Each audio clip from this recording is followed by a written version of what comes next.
they say, we always save the best for the last. Our last speaker tonight at the IAA Silver Summit is someone who shook the TV news industry and turned it upside down. He's a television tycoon. He has changed the face of news and is very, very famous for his News Hour debate. Well, it's actually very difficult to debate with him because he is the debate himself.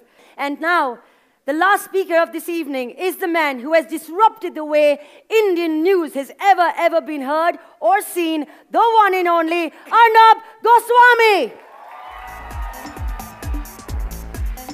A very, very warm welcome to you, sir. A very, very good evening.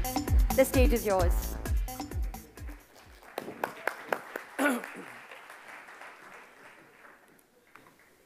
Thank you. Am I loud enough? They were giving me a mic. I said, I don't usually need one. It's a Saturday. You're still here listening to me, Swami. There must be something seriously wrong.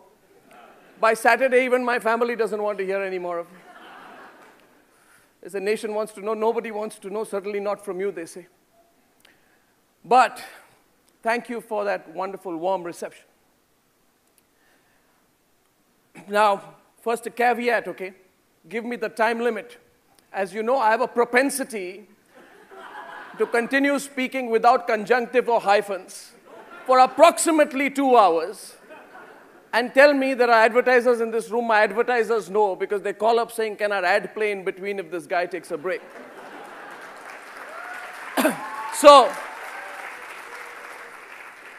you know, as I was coming here, a lot of thoughts are coming to my mind because today you're asking me why I disrupted TV news. I had no such plan in my life, I assure you, when I started out with Times Now. In fact, let me tell you that I have been the most abject failure that you can have in the first 10 years of my career. In 2002, I seriously thought of quitting journalism altogether. I was fed up of Lutyens' Delhi. I hated the system. I don't like the way people co-opt each other, you know, everyone in each other's hair. A system of mutual cooperation, sycophancy, and corruption that I witnessed. It made me so sad, I regretted ever being a journalist. I stand here before you today talking about why we wanted to disrupt TV news. Frankly, here's a man who wanted to quit journalism. I still remember, ladies and gentlemen, one day around 99, when I was a reporter in Delhi, and a man called Ramakant Khalap was the law minister of Goa. So I'm telling you this story so you understand how much things change. Outside gate number 4 of Parliament, in my youthful enthusiasm of a 24, 25-year-old reporter, I took my mic and I asked some questions like I asked now, but maybe, you know, 1/10 the impact. I just took my mic and I was very angry about one particular story, I don't remember which, and I went and told Mr. Khalap, and then Mr. Khalap was the law minister and he brushed me aside, and something I found very insulting in the way that he was talking to me, because I felt he at least needs to respond to me. I may be a young reporter, but I am not exactly a nobody. So I went and thrusting the mic, and he swatted me like a fly. And each time he pushed me back, there's something that I felt angry with, so I put the mic right inside his car, and I did not let him roll the windows of his car. And I asked him that question. I don't know what I did, but I went back, and when I reached my office, I was told that the Law Minister of India has complained against your insane and despicable conduct. And I said that, you know, there was a legitimate story that I was following. I don't think I've done anything wrong. I needed to get the Law Minister's version on the story. Sir, I'm fine. I don't think I've done anything wrong. And they said, no, this is not the way in which reporters should behave. You will go and apologize to the minister.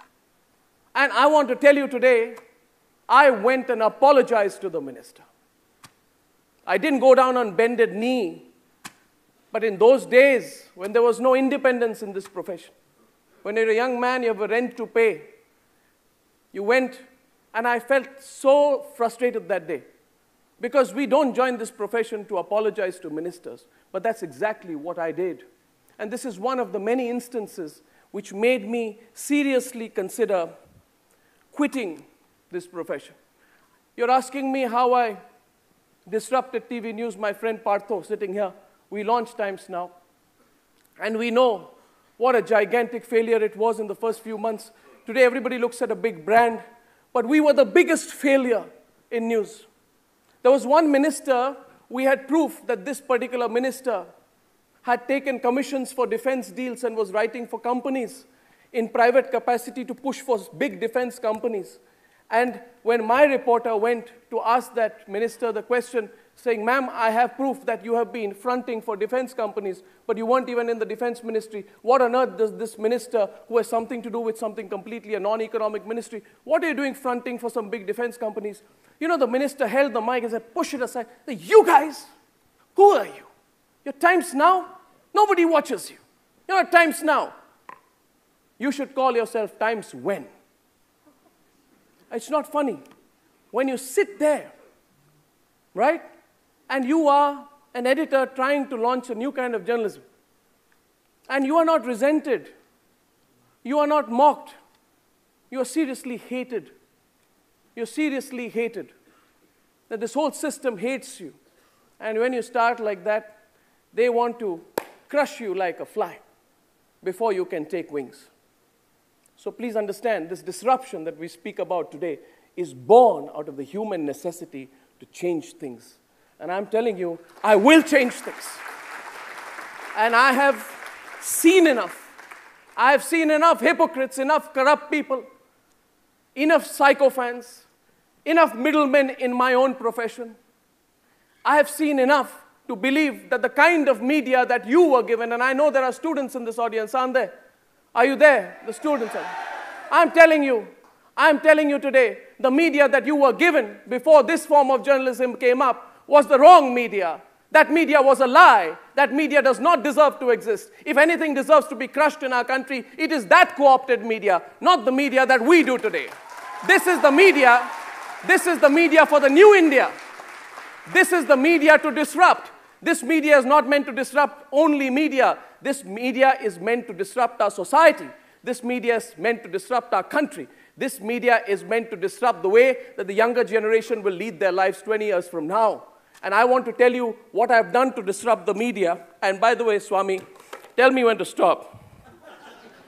You see, I have a battery charger with me because when I speak on the phone, I run out of battery often.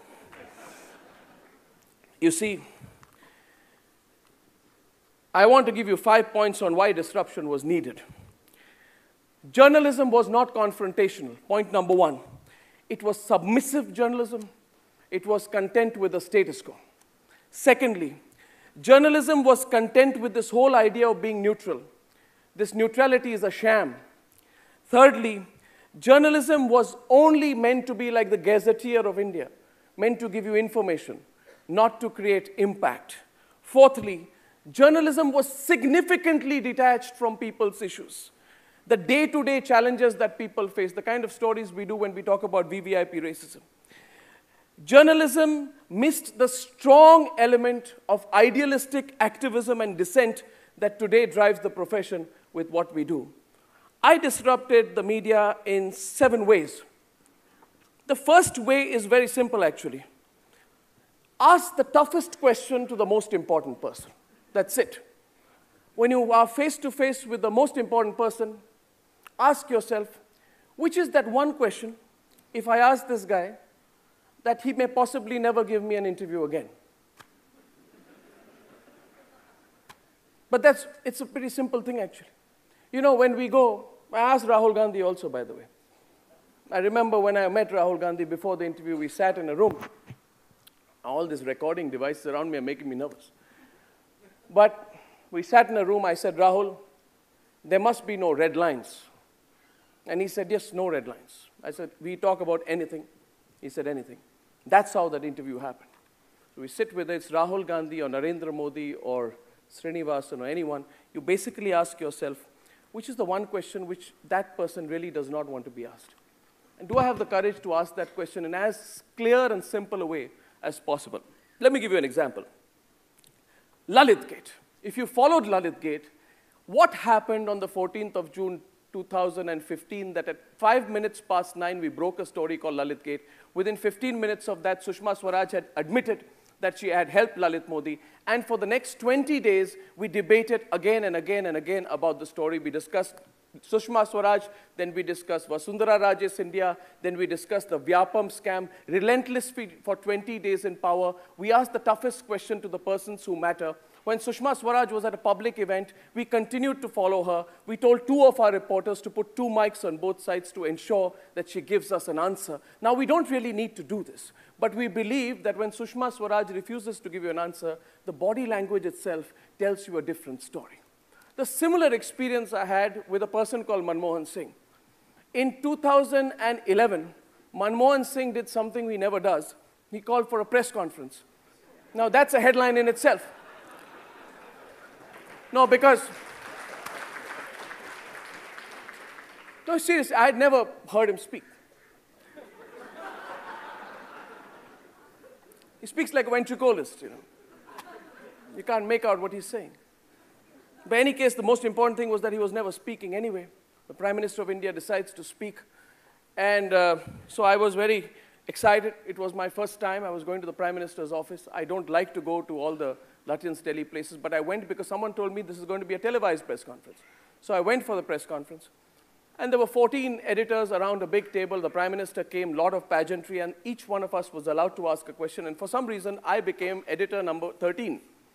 And I had about 5 bodyguards around me from the time I entered. It was a very hostile atmosphere because we had broken about 6 scams before that. You may have heard of some of them. We showed you CWG, remember 2G, Devas ISRO. Adarsh was turned into Kargil for profit. There was the Aircel Maxis scam, a succession of scams at that period.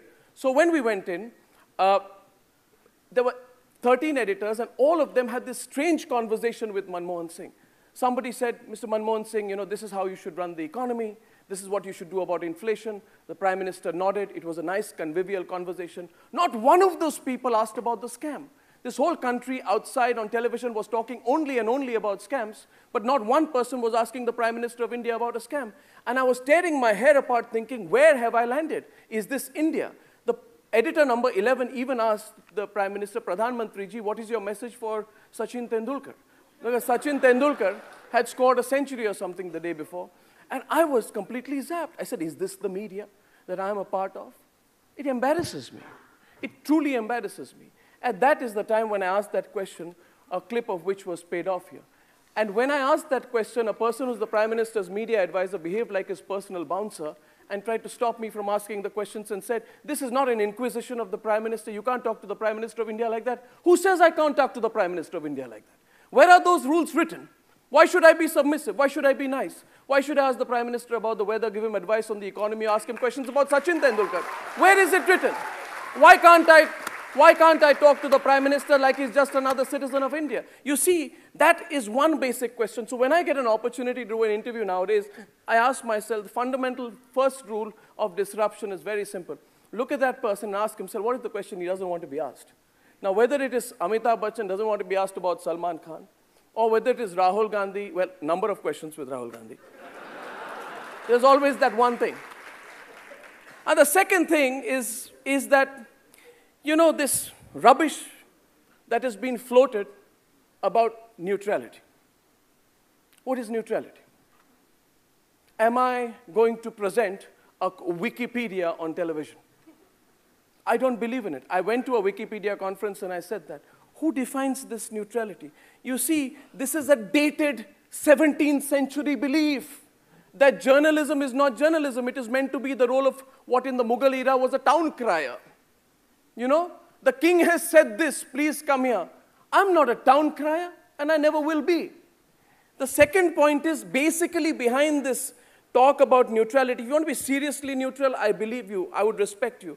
But I suspect that behind this whole concept of neutrality is a tendency to play safe, to be guarded, you know, not to play the shot, almost as if you're going to hit the century and then let 100 balls go after that. Neutrality, ladies and gentlemen, and this is my view, is a weakness because it perpetuates a status quo. It doesn't change it. Neutrality is a weakness because it has no impact. And journalism is an exercise in absolute futility in the absence of impact. So let me ask you this. If I was to present all of you today in an obvious choice between right and wrong when facts stare you in the face, when it is black and white, what will you choose to do? Will you sit somewhere in the middle, be a fence sitter, and then say, I am being neutral. To sit on a fence in the absence of any ambiguity on a matter of public interest, and I'm just going to give you a couple of examples on that, is basically nothing short of a crime itself. Now, the example that I can tell you is the example of a person called Yaqub Mem. Right? Now, my question to you is, can you be neutral? I can't. I can't be neutral about Yaqub Mem. Don't tell me to present both sides of the story with equal conviction. Because frankly, I'm an Indian, and I won't present both sides of the story with equal conviction. I will tell you which side of the conviction I believe in. I'll get people who have the contrary conviction, but I will not pretend not to have strong views on Yaqub Memon. Now, can you be neutral when a convicted terrorist is labeled innocent and the person who has taken the lives of 257 people in the 1993 attacks in Mumbai, that takes a backseat to the argument over the human rights of Yaqub Memon? Am I supposed to be neutral about that?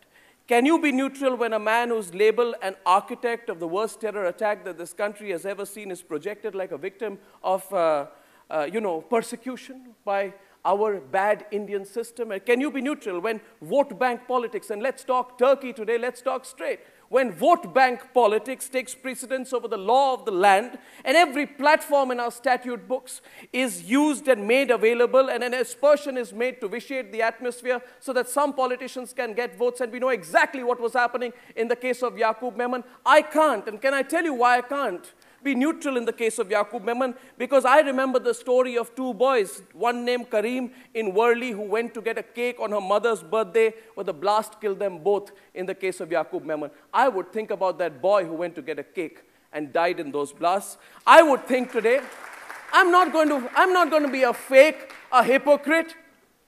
I'm going to think about Tushar Deshmukh, now 35 years old, who lost his mother in the blast and said hardly anything was left on her body. I'm not going to stand somewhere in the middle and say, you know what, I believe in being neutral. Because behind that veneer of neutrality, and I'm telling you, be neutral on politics, be neutral between political parties. But when there's a wrong happening before you, I think being quiet is not neutrality, it's weakness. Let me take another example. Can you be neutral when Mulayam Singh Yadav rides into Rampur on his Victorian buggy, worth millions, for his 75th birthday, cuts a 75-foot cake, and celebrates while 750 farmers commit suicide in 2013 in Uttar Pradesh? Am I supposed to be neutral on that? I'm sorry. If there are journalists who are neutral, may they be blessed for what they are doing. But as far as I'm concerned, I don't believe in that form of neutrality. I just don't. I find that form of neutrality insufferable. And it's not real, and to be honest, it's not truthful. The third thing that we do on disruption is that we like to take a mic and we like to doorstep politicians.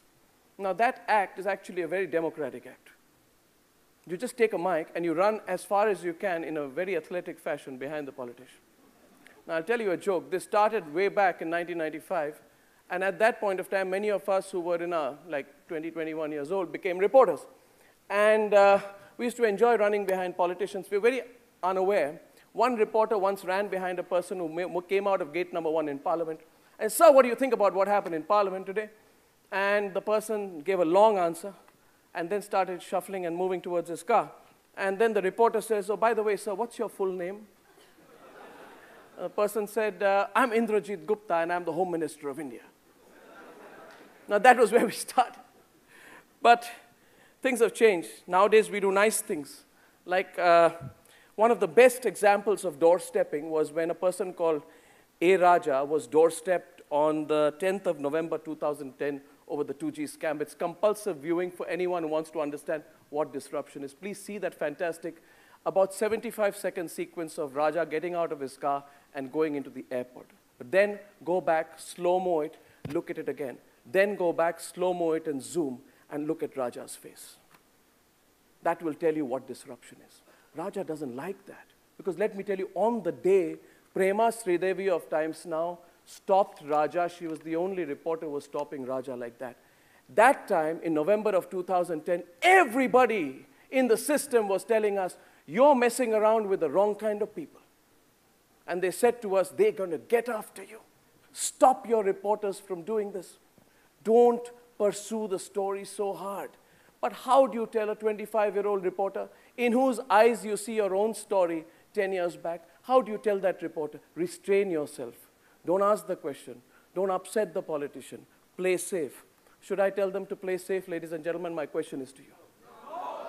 I have the option, one word from an editor. But you know, Prema, don't hassle the guy. You don't need to tell him, don't hassle the guy. In other words, it may, don't bother him. Otherwise, you can tell Prema, go after the story. You're not getting Raja, catch him at the airport. Go there half an hour before. Catch him, ask the question. Block him if required. Say, please answer my question, Mr. Raja. You know something? I remember I started my career covering a case called the Jain Hawala case. Some of the older people in the audience would remember that happened in 1995. I just started my career as a reporter. And you know, in that Jain Hawala case, there's this place called 30 Hazari Courts in Delhi. Hot and grimy. It's a very, very difficult atmosphere. A number of politicians anyway in a bad mood are coming in and out. And you are putting your mic in front of each one of those guys who is in that scam and says, sir, aapko kaisa lag raha hai? How do you feel? The guy pushes you aside. Some policemen push you aside. Every day you're pushed aside. But behind your attempt to ask a question is a youthful idealism that it is your job to ask that question. Then suddenly you enter the same profession which you had prepared for, which you had studied for, which you had read about, which you had idolized. You'd read about the Watergate scam. You'd read about all the big stories. You'd read about Chitra Subramaniam. And you thought that when you will become a journalist, you will take that forward. But when you joined that profession, you were told, just keep quiet and shut up and don't take chances. Now, what am I doing? I'm simply saying the time has come to take chances. The time has come to not shut up. The time has come to speak. The time has come to doorstep. So within that wonderful thing called doorstepping, which is disruption number 3, and let me tell you, it is unique in India. Even in America, which they say has an evolved media system, I haven't seen that. There's something wonderful, isn't it? When Subodh Khan Sahai walks out of a press conference and everybody, the security guards tell the journalist, hut, hut, hut. And then the journalist pushes his mic and says, tell me, Subodh Khan Sahai ji, did you recommend a coal block for your brother? And the security person says, hut, hut, hut. And you say, tell me, Subodh Khan Sahai ji, did you recommend a coal block for your brother? Let me tell you, slow-mo that shot, all you need to look at Subodh Khan Sahai's face. And the honesty of the reporter asking that question. You don't need mediums to disrupt, ladies and gentlemen. I come from a worldview where we spend too much time in the media asking ourselves, will print be disrupted by TV? Or will TV be disrupted by digital? Or will digital tomorrow, 20 years from now, be disrupted by anything else? So why we waste our time talking about the medium? Talk about the message. What is the message that you will put? What will you put? Tomorrow, if I give you a medium so absolutely powerful that it will not enter your eyes but pierce through your heart, what is the message that you will send through that medium? That's my question. So when I push the envelope and when I say, go after the politician, doorstep them, that's fantastic. It's liberating for me. The fourth thing is, what is news and what is not news? This in itself is a massive, experience that I have had. What is news? Who decides what is news? Conventional wisdom is politics is first page news. Ministry of External Affairs is first page news. Fiscal deficit is first page news, but many things are not first page news. My question today is that what is news? Who decides its order of priority? Who should decide that? Should we be guided by elite groups in Lutyens, Delhi to decide what is news in this country? Absolutely not. Should a small story that happens in Cochin but has massive public significance not get national importance simply because it's happening in Cochin? Absolutely not. Who decides what is news? Let me give you a couple of examples which you will understand. My first example is the story which I also spoke about when we went to Goa, which is a story called Prince. Of Prince. A 6-year-old boy falls into an open manhole. In 2006, 5 months after I launched the channel, when the ratings were low, when we were doing so badly, I got a call from a news editor who's reading out the news list to me and says, by the way, there is one story, but we are an English channel, we're not covering it. I said, which is that story? And he says, there is a 6-year-old boy who's fallen into a manhole in Kurukshetra in Punjab, 5-year-old boy in Kurukshetra in Punjab, probably dead. Don't worry, boss, it's not a big story. And I remember that in 1996, when I was a reporter, there was a fantastic person, someone in the car today, Sunil, asked me, who's your idol? I said, I don't know idols, but there's one person I really loved and admired, and that person's name is Appan Menon. Do you know Appan Menon? From this wonderful state, a beautiful mind. Appan gave me the job as a reporter. And I remember one day in the news desk of NDTV, Appan said, Arnab, there's a story outside Tagore International School or some school in Delhi, in South Delhi, a child has fallen into a manhole. Will you go and cover the story? And I fought with Appan, and I said, no, Appan, I will not follow the story because I think it's a metro story, it's a local story, and I have an Oxford degree, and I should do better stories. I should cover politics and Ministry of External Affairs and all kinds of things. And 10 years later, I didn't cover the story. I don't even know whether the child survived, frankly. That guilt overhang remained with me, and 10 years later, when I heard the story of that boy who died, I didn't know his name. I was trying to come to terms with my own guilt, and I sent reporters to cover the story. Not only did I cover the story, I covered it like a madman. I split the screen. I put 2 OB vans, 5 reporters, whatever the limited resources Times Now had at that time. I marshaled all my strength, and I said, if we don't care what happens, let us just go after that story. And slowly, like a trickle, the entire national media walked into Kurukshetra. The member of parliament came in. The army engineer-in-chief came in. The member of parliament, Naveen Jindal, came in. The chief minister sent his man. The district magistrate sent this man. And let me tell you, nobody would have given a damn at all if the child of a landless laborer earning 3,000 rupees a month would have died or survived by falling into a ditch. But the most magical moment in my entire journalistic career is when, after 3 days of national discussion, the whole country coming in with suggestions on how to save Prince, and when the child, through some pictures we were getting, would move a hand, and the whole country would say, oh, Prince is alive. And when Prince came out, eventually, I remember an army soldier picked Prince in his hands, and he covered him with cloth and was taking him out. And then after 15 minutes, and the whole office was like praying, we don't know how Prince is. After 15 minutes, somebody comes out and says, Prince is fine. And the whole office started crying. The whole office.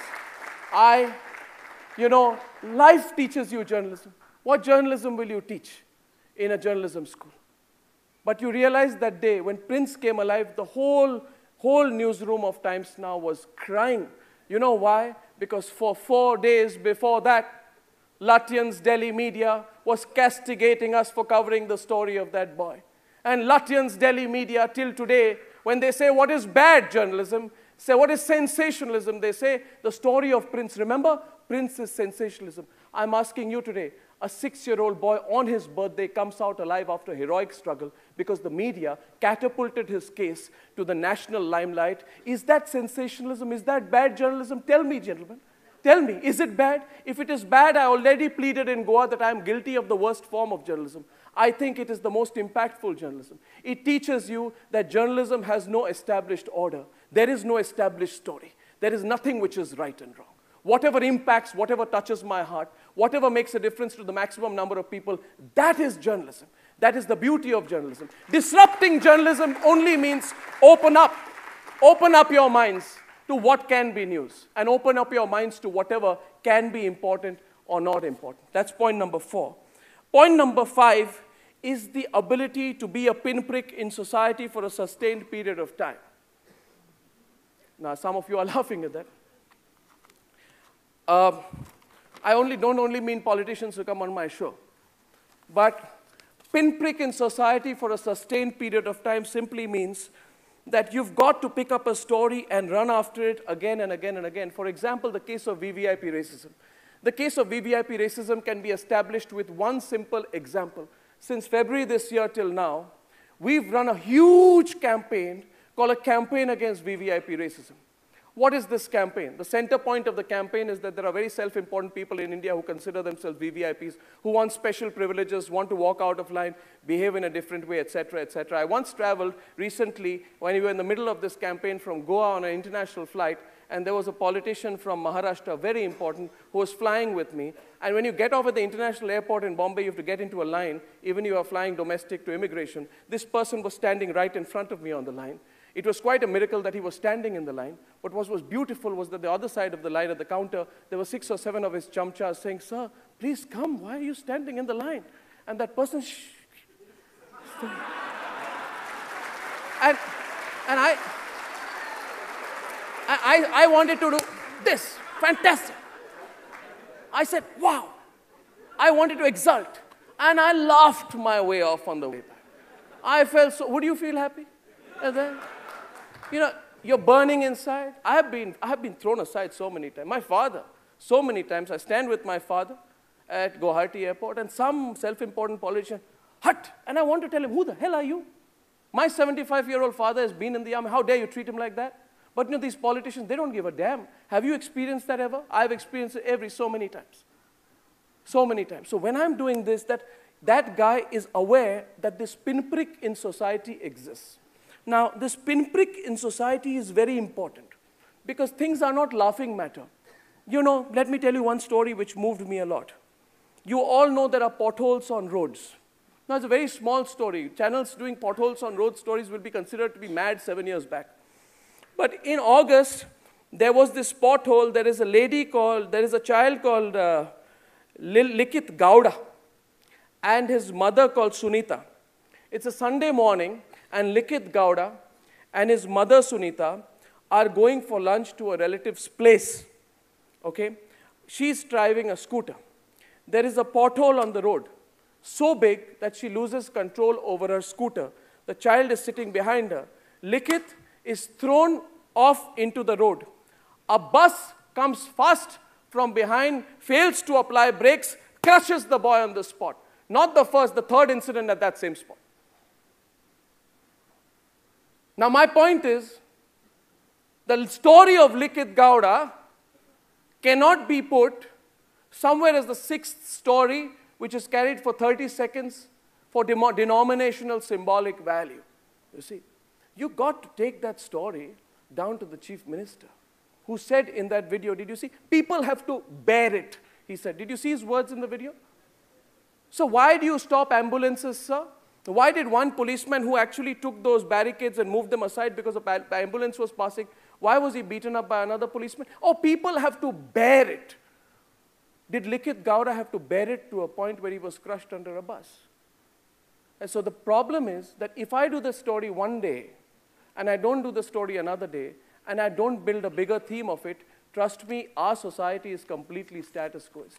It will live with that, and it will move with that. Uma Bharti's scene you saw there, she actually walked away scot-free. She was not getting on a train. She told somebody, "Zara chain khicho."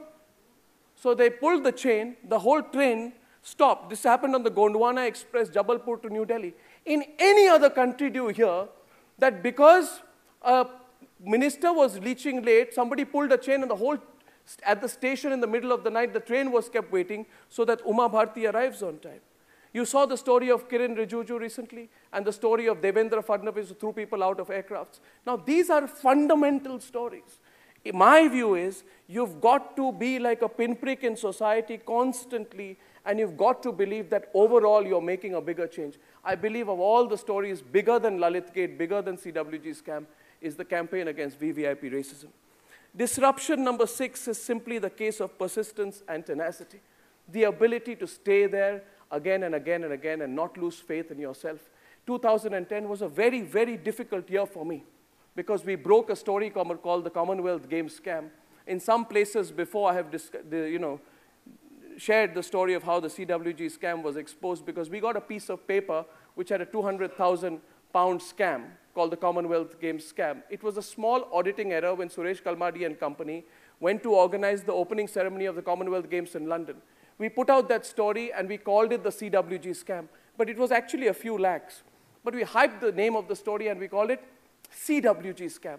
You see, as they say, what's in a name? If you want to catch a politician, it's all in a name. Why was Ashok Chavan, even today Ashok Chavan does not know why he resigned as Chief Minister of Maharashtra. Can I tell you why?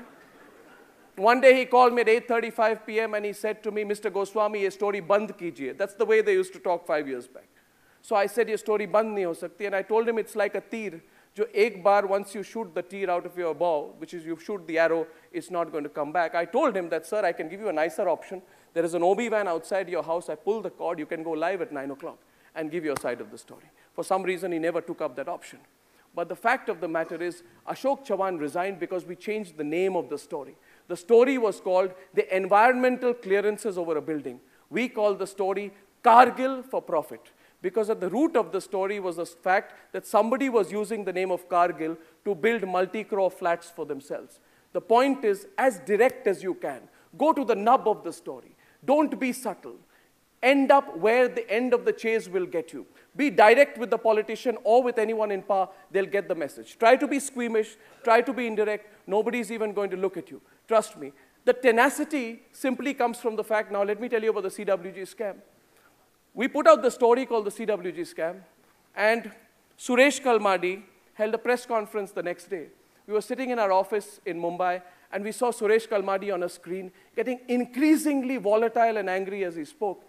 And then he said, we are going to sue Times Now for defamation. We're going to take them to court, etc. Each time any of my reporters tried to say something, he said, please keep quiet. This is not Times Now. This is my press conference. And I was really zapped because I asked myself, why is Suresh Kalmadi reacting like this? Why is he getting so violent about it? What have we done? It's a small story. And someone told us, look at this guy's body language. He seems to be nervous about hiding something. We asked ourselves then, if he's taken a 50% profit margin or a cut in a 200,000 pound expense, that means if the man has 70,000 crores to spend, he's approximately taking a 35,000 cut. So we said, do we approximate the story? What is he nervous about? Then someone told us, what he's nervous about is the fact that you've called it the CWG scam. Because the man is about to organize the Commonwealth Games next year, and he's sitting on a budget of 150,000 crores, which means he feels that his lie has been caught. He believes that this is the first of many stories that we are going to do. But I told my colleague, but we have no more stories to do. We have no scam. He says, yes, but Suresh Kalmadi doesn't know that. I said, now what on earth are we going to do? He expects us to expose him. It's a strange situation. I have never had a situation where a politician is expecting us to expose him. You see, Sushma's was different. We exposed her. But Kalmadi was expecting us to expose him tomorrow and day after. And we're sitting in Mumbai saying the weight of expectations is so much, but we have nothing to expose against this guy. What are we going to do? They said, well, let's try and expose him. That is when we started uncovering this story. Poor Mr. Kalmadi. So that was 30th of July 2010. When we exposed the story, everyone told us that he's going to get you. You're not going to be able to do this job. These guys are bad guys. And every day, and the next day, somebody else went to Suresh Kalmadi and said, these people are very bad people. You give us an exclusive interview. So the next day, we had another rival channel, a strip which say, Suresh Kalmadi exposes all. Coming up at 8 p.m. on another channel. I was extremely nervous because I thought he's now caught the fact that we don't have anything against him. So another anchor, I won't take his name, says, Mr. Kalmadi, all these allegations that are there against you, is there any truth in any of them? And he says, absolutely not. And the breaking news goes, Kalmadi says all lies. And that went on for 8 months. I sometimes don't know what to think of my own profession. I want to hide my face somewhere and say, what are you doing in this profession called journalism? 25th of April 2011, I was in the gym when someone called me and said, Suresh Kalmadi is arrested. And I really wanted to give it back that day. Because I know that from 30th July 2010 to April 25th, 2011, how difficult and lonely the journey was. That's why I told Arvind Kejriwal. One day, suddenly Kejriwal told me, you don't cover me anymore, you don't do this, you don't do that. And I said, but you're a politician now, anyway, you crib too much. But trust me, Kalmadi was raided on December 24th, 2010. The dates leap out of my mind. And I remember December 24th, 2010, people said, Arnab, you're going to have 1 month more, boss. 1 month, this guy is going to get you. Taking on Kalmadi means taking on the establishment. On April 24, 2011, when I heard that Kalmadi had been arrested, I genuinely wanted to give it back, not just to all those naysayers, but to people in my own profession, the people who had been co-opted, the people who didn't ask questions, the people in Lutyens, Delhi, the people who belong. You know, the people who want to be part of that system, I want to tell them today, who tells you things won't change in this country? I believe things will change. And out of all this story of disruption, I can theorize to you, but comes a central point and a belief that you wake up every day believing that you can make a difference. It's not about Kalmadi. It's about changing the law that tells you that national icons should not be questioned, that politicians should not be questioned, that you should play safe, that you should leave people untouchable, that you should be not asking these tough questions, that you'll be told there are ways and things in which things have been done, and you too should do those things in the same way. I just don't believe in doing things the same way. Because if I'm meant to do the things the same way, I have no connect with my audience. I don't even connect to my youth audience and my older audience. And sometimes people call me nowadays to meet them in hospital. I have met people in hospital who are terminally ill and they hold my hand, the 90-year-old, and they say, we love what you're doing because we think things can change. I've met 8-year-old boys and girls in airports who come to me with their mothers and say, Uncle, you asked this question yesterday, we really liked it. Because beyond all of this, see, TV is a transparent medium, ladies and gentlemen. It's just, if you lie, you'll be seen. If you speak the truth, you'll be heard. If you have conviction, you'll be watched. That's all that matters. The last point on disruption is very simple. You need to stop creating holy cows in our country. There are too many holy cows. You know, revered social figures. Don't touch them. Celebrities, icons, people, legends. Their star power is too intimidating to ask tough questions. Like cricketers who have 1% attendance in parliament, you should not ask them questions. Who says you shouldn't ask them questions? Who says that? Which law says they shouldn't be asked questions? Salman Khan, don't ask him questions.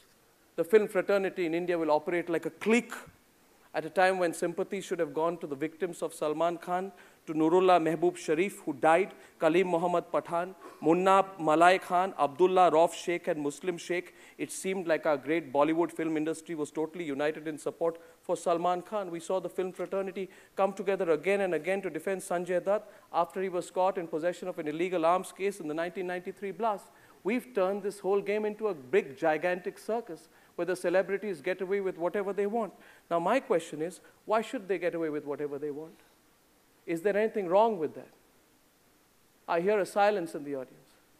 You believe they should get away with what they want? No. Then say so, ladies and gentlemen. Say so. Because we've been too silent for too long. The logic is very simple. Irreverence has to become a basic and sole rule that the profession of journalism adheres to. You become a journalist because you are meant to be irreverent, not meant to be obsequious. You need to be irreverent. A lack of respect for people or things that are generally taken seriously. That is the definition of irreverence. In our country, the sole law and the seventh law of journalism is very simple. That law comes from my heart, and I share it with you today.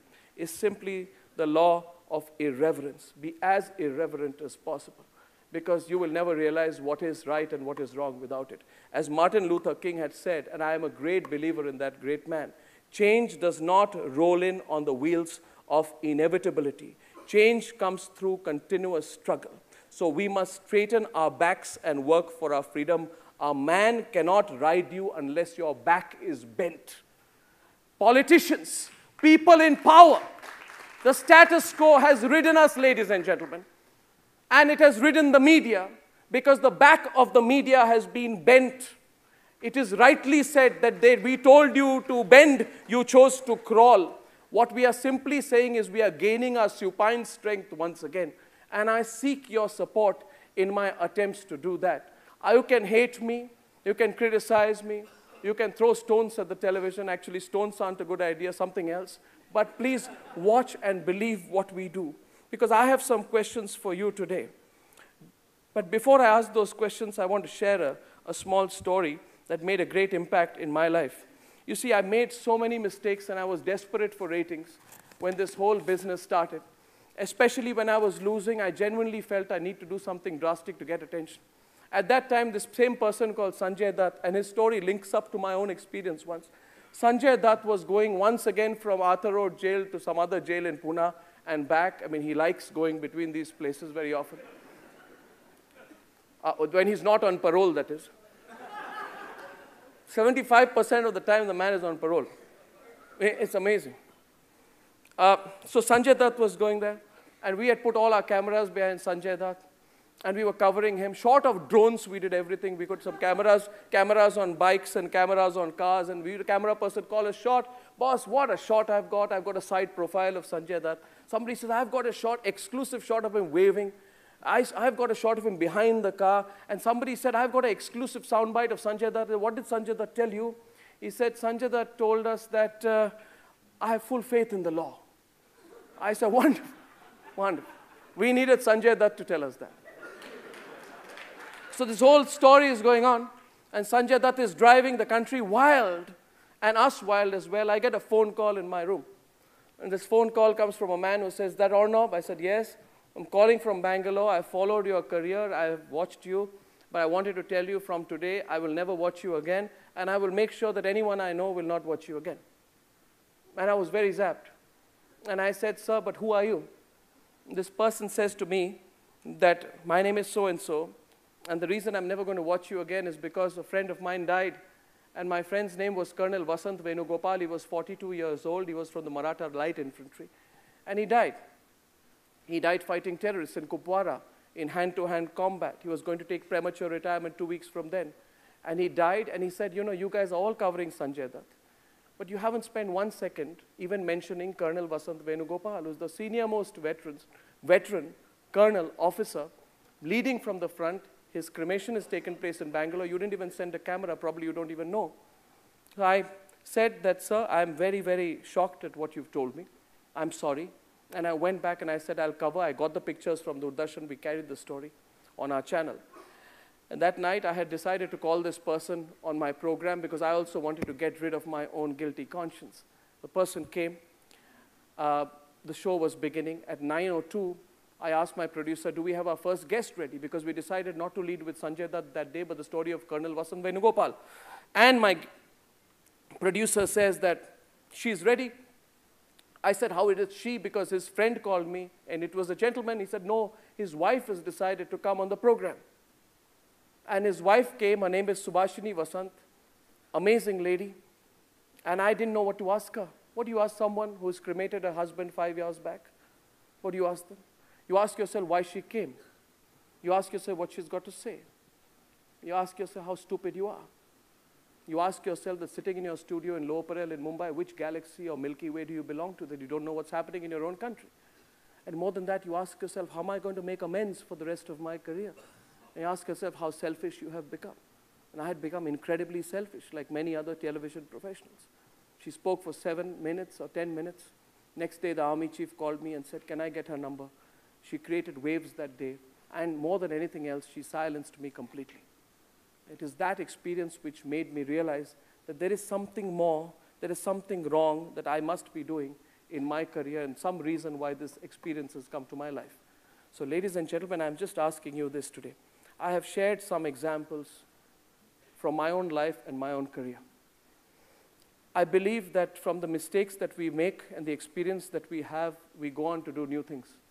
Trust me, ladies and gentlemen. Trust me. Believe me. We are doing new things in Indian media. I can't speak for everyone, but I can tell you, we're doing new things. Come see my newsroom. See the 20-year-old sub-editor. Meet the 28-year-old news editor. See the glint in their eyes. Feel the optimism. Feel the anger. When I am being attacked, by these guys in the studio, my whole office sometimes, they come inside and say, boss, don't take it lying down. Some people ask me, why don't you take it lying down? Because I'm the voice of my team, and my team believes that go and give it back to them if you have nothing to hide. And I tell them that in my life, I have one rule. In my life, I will not take a safety pin from anyone who can oblige me and have an IOU on me later. And I have not done that. If I had done that or any team member had done that, we would not be able to do what we are doing. We are as honest as possible. We are working very hard. And we are, ladies and gentlemen, we are taking it on the chin. Remember this, we are taking it on the chin. Not the people who lecture us about good journalism sitting in Greater Kailash. We are taking it on the chin. I know what risks we take. We don't go for pleasant experiences. We do not, ladies and gentlemen, let me tell you, we don't criticize Manmohan Singh after he's out of power. We don't write a book castigating him 6 days before he's about to retire. We don't break Lalit Gate at the end of the tenure of this government. We break it because we believe it whenever it needs to be broken. We take it on the chin because we question these people. And I genuinely want your support. Because I have 5 questions, 6 questions to ask you. Can I ask you questions? Okay. So my first question to you is, do you want a media that asks tough questions or a media that chooses to give a platform to those who ought to be questioned? My second question to you is, do you want a media to be confrontational or do you want your media to be docile and subdued? Do you want your media to take a stand on the right side of the truth or be so-called neutral and perpetuate the status quo? Do you want a media to be fearless and unrelenting in the pursuit of the truth or compromising and pliant as it has been in the past? And do you want a media to be loud if required to have an impact? Because if I was quiet, nobody would listen to me. Do you want your media to have an impact and be loud or be worthlessly sober and willing to negotiate? I will not negotiate because I'm not scared anymore. And do you want the media to put people first or be laid back and simply say, I'm doing good journalism? The choice is yours, ladies and gentlemen. The choice is absolutely clear.